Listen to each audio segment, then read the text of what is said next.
আসসালামু আলাইকুম। যাদের ফোনে ডায়াল প্যাডে নতুন আপডেট চলে আসছে, চালাইতে সমস্যা হচ্ছে, তাদের জন্য মূলত এটা।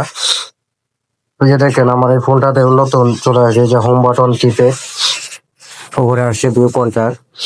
না, যারা এটা সমস্যা হয় তারা আগের মেনুতে যদি ফিরে যেতে চান তাহলে অবশ্যই চলে যাবেন গুগল প্লে স্টোরে। এই যে গুগল প্লে স্টোরে চলে যাবেন।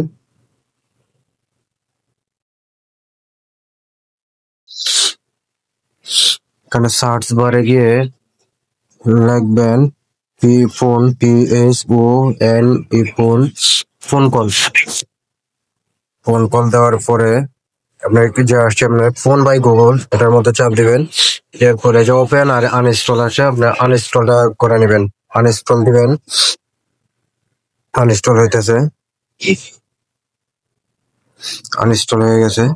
এখন আমি আবার আমার যে ডায়াল পেটে যাব, দেখবো কি অবস্থা। ওই যে দেখেন আমার কিন্তু আগের যে ওল্ড মডেল যেটা ছিল আগে, এই ডায়াল প্যাডটা কিন্তু সেটাই চলে আসছে। এখন আবার যদি আপনার আবার মনে হয় যে না, আপনি আবার এই যে আপডেট সিস্টেমে যাবেন, তাহলে আবার আপনি গুগল প্লে স্টোরে যাবেন। এই যে আপডেট লেখাটা আসছে, এই আপডেটে চাপ দিবেন। চাপ দিয়ে আপডেট, যখন আপডেট হয়ে যাবে তখন আপনারা করতে হবে ফোনটাকে একটা রিস্টার্ট দিবেন, তখন দেখবেন যে আবার এই যে আপডেট সিস্টেমটাই চলে আসছে।